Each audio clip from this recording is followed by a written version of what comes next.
반갑습니다, 여러분. 물리의 정원입니다. 6월 평가원 모의고사 보느라고 정말 수고 많았어요. 근데 뭐, 시험 잘 본 친구도 있고, 못 본 친구도 있고, 뭐 이럴 텐데, 선생님 항상 그 해설 강의 모의평가, 해설 강의 찍어주면서 늘 하는 얘기가 있지. 6월 평가원 모의고사는 여러분을 위한 시험이 아니라니까. 그러니까, 뭐 여러분이 요번 시험 잘 봤다고 대학 가는 것도 아니고요. 못 봤다고 떨어지는 것도 아니잖아. 여러분이 수능을 보는 데 있어가지고 차근차근 진행이 잘 되고 있는지 확인할 수 있는 작업.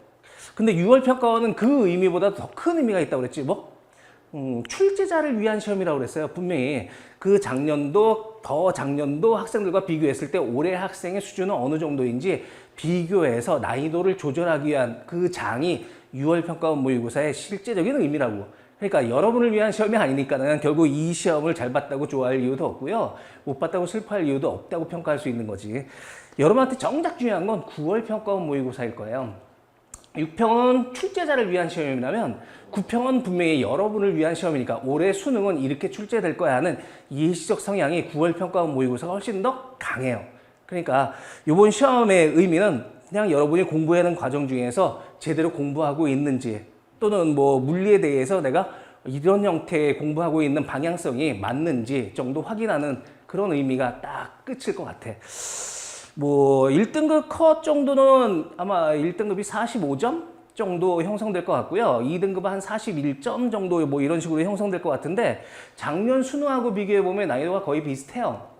실질적으로 비슷해요. 그런데 작년 수능의 1등급 컷은 아마 46점. 그러니까 요번 6평보다는 1점 정도가 높을 테고 그리고 2등급 컷도 한 2점 정도가 수능의 컷이 더 높을 거야. 그럼 상대적으로 이번 시험이 수능과 어려운 것처럼 느껴질 텐데 그건 아니에요. 왜? 아직은 6월 평가원 모의고사 보니까 이게 완성되지 않은 거야. 공부해야 하는 과정 중에서 공부가 채 마무리가 되지 않은 상태에서 보게 되는 시험이다 보니까는 분명히 똑같은 난이도의 시험을 치르더라도 기본적으로 점수가 조금 떨어지는 게 정상이겠지. 그러니까 난이도는 작년 수능하고 비슷한데 1등 컷이 작년보다 낮았던 이유는 아직까지 제대로 끝마치지 못한 친구들이 있기 때문에. 그러니까 뭐 요번 시험이 뭐 특별하게 어려웠다 이건 아니에요. 분명히 굉장히 잘 나온 시험인 거야. 형태적인 면에서 쳐다보면 뭐 1등급부터 2등급, 3등급, 4등급 이렇게 해서 쭉 나열시켜 줬을 때 굉장히 배치도가 고르게 분포될 수 있는 예쁜 형태의 시험이었어요. 다만 요번 시험에 왜 선생님이 개념 때도 한번 그런 얘기 한 적이 있었지. 기본적으로 역대적으로는 자기장 파트 또는 전기력 파트의 문제가 난이도를 높여주는 그런 역할을 가질 수 있었다면 여러분 선배 때는 자기장 부분이라든가 전기력 부분이 시험 문제가 상대적으로 쉬웠었어. 근데 그게 교과서가 바뀌면서 여러분 때에는 역학 파트의 어려운 파트들이 물리학 2로 이렇게 넘어가다 보니까는 그 안에서 조금은 변별력을 갖출 수 있는 단원이 뭐가 있을까? 그때 자기장 부분하고 전기력이 선택됐던 거였지. 그랬던 게 왜 올해 선생님이 개념 강의 찍어주면서도 그런 표현을 썼었지. 그게 조금 이제 완화되는 것 같다고. 분명히 18번, 19번 정도의 전기력, 자기력의 그 심화된 형태 또는 왜 경우의 수 따지는 형태의 문제 그런 것들 되게 귀찮고 시간도 오래 걸리고 이랬었잖아. 그런 형태의 문제가 요즘은 조금씩 옅어져 가는 추세다. 대신에 역학 부분의 전통적인 그런 형태들이 조금 더 강화될 거다. 그게 요즘의 추세라니까, 트렌드라니까. 그게 요번 6월 평가원 모의고사에도 고스란히 반영됐죠. 그러니까 왜 제일 뒷면에 4년째 넘어갔을 때 분명히 거기는 어려운 문제들이 들어간 지면인데 지금 그 파트에는 4년째에는 전기력과 자기력 부분의 문제가 없어요. 이게 앞부분에 출제돼. 그 의미는 조금은 문제가 평이해진 형태로 바뀌었다는 뜻이야. 대신에 지금 18번도 그렇고 19번도 그렇고 20번도 그렇고 전부 다 역학 문제로 다 대체돼 버렸지. 물론 19번, 20번 중에 하나는 역학 문제가 들어가는 게 정상적인 자리인 거고요. 근데 18번, 19번조차도 역학 문제로 대체됐다는 얘기는 역학을 앞으로 조금 더 심도 있게 공부를 해주셔야 된다는 반증이라고 볼 수 있는 거지.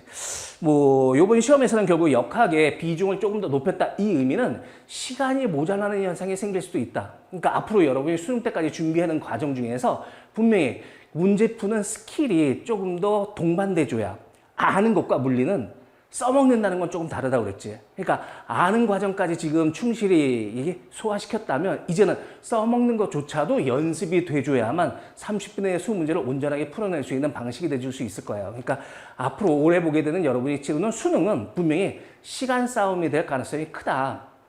그러니까 문제풀이를 통해서 또는 여러분 혼자 막 문제를 많이 풀어봐야 그게 큰 의미를 갖지 않아. 물론 그 문제가 똑같이 출제된다면 사실은 또는 거의 흡사하게 출제된다면 그 많은 문제를 풀었을 때 도움받을 수 있겠지만 요즘의 문제 형태들은 사실은 똑같은 형태의 문제조차도 틀을 바꿔서 그러니까 굉장히 낯설게 느껴져. 사실은 풀고서 뒤돌아서 쳐다보면 봤던 문제인데 사실은 이게 그 문제였구나 이렇게 볼 수 있는 그런 게 그 자리에서는 전혀 다른 형태의 문제처럼 보이게끔 문제들이 형성돼서 나와요. 그 낯설하게 보이는 그런 형태의 문제들에 당황하지 않으려면 결국 문제 푸는 그 기술조차도 이제는 습득이 돼주셔야 된다는 거. 그게 앞으로 여러분한테 남아있는 숙제가 되지 않을까 싶어요. 분명 6월 평가원은 여러분을 위한 시험이 아니라고 그랬습니다. 앞으로 이제 9월 평가원 모의고사가 여러분 수능 보기 전까지 가장 크게 남은 시험일 텐데 9월 평가원에서는 분명히 올해 수능상에서 목표되는 형태의 문제들을 보여줄 거야. 그 과정에 여러분이 이제 공부하는 그 방식들을 조금씩 수정해 가셔야 될 거예요. 올해의 수능의 트렌드에 맞게끔 역학 부분에 조금 더 심도 있게 공부해 두시고 계산하는 거 귀찮아하지 마시고 그리고 제발 부탁인데 뭐라고? 지문 속에서 답 찾으려고 문제의 꼴이 아무리 바뀌어봐야 지문 속에서 답을 찾을 수 있는 단서 조항을 항상 주게끔 돼 있는 거야. 특히 역학은 더 심해. 다른 단원들은 굉장히 단편적이잖아. 알아 몰라. 너 반도체의 본질에 대해서 알고 있어? 거꾸로는 전류가 흐르지 못한다는 거 알고 있어? 뭐 이런 본질적인 형태만 툭툭툭 물어보고 지난다면 역학 부분의 문제는 굉장히 다양한 형태로 바뀔 수가 있어. 그 다양한 형태를 문제 틀에 따라 가지고 각각 공부할 수는 없어요. 분명히. 그러니까 그 문제의 형태의 본질이 뭔지를 제대로 파악하고 지문 속에서 어떤 식으로 답을 끌어가는 그런 연습이 돼줄 수 있게끔.